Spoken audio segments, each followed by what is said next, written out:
नमस्कार, मैं मुग्धा चंदेल आपस में कार्यक्रम में आपका एक बार फिर से स्वागत करती हूँ। आज मैं आपसे एक घमंडी राजा के बारे में बात करूँगी। राजा को घमंड इस बात का था कि वह चेस या चतुरंग का सबसे अच्छा खिलाड़ी है। कई लोगों ने राजा को चुनौती देने के लिए अपनी जान जोखिम में डाल दी। अमीर हो या गरीब, मूर्ख हो या बुद्धिमान, राजा ने उन्हें हमेशा योग्य पाया। वे अच्छे खिलाड़ी नहीं थे, वे खेल पर उसकी पकड़ की बराबरी नहीं कर सकते थे। जो हार गया, राजा ने उसे मार डाला। जैसे जैसे समय बीतता गया, एक के बाद एक लापरवाह चुनौती देने वाले का सफाया हो गया।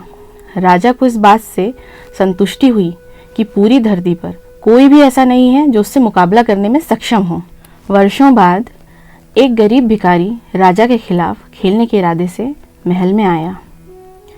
राजा ने गुस्से में कहा, गुलाम, तुमको क्या लगता है तुम मेरे जैसे व्यक्ति के खिलाफ खेलने के लायक हो?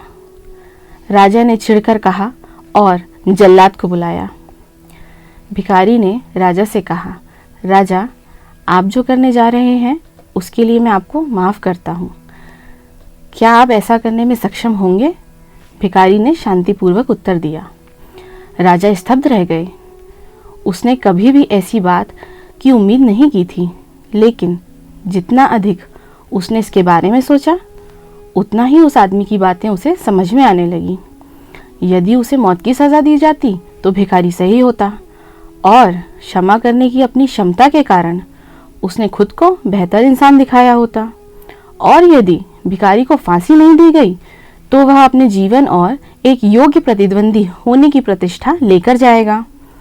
एक भी टुकड़ा हिलाए बिना राजा को पता चल गया कि वह पहले ही मैच हार चुका है।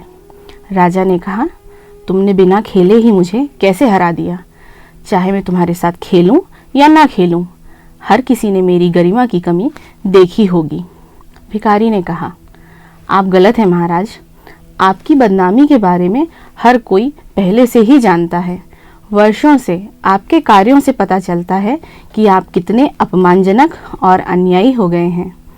राजा को समझ आ गया कि वह कितना अपमानित हो गया है और उसे अपने अपराधों और अहंकार पर पश्चाताप होने लगा। उसने भिखारी की आंखों में देखा। राजा ने उन आंखों में ऐसी बुद्धिमत्ता और गरिमा देखी कि बिना एक शब्द कहे उसने भिखारी को अपना मुकुट सौंप दिया, उसके साथ कपड़े बदले और उसे नया राजा बना दिया।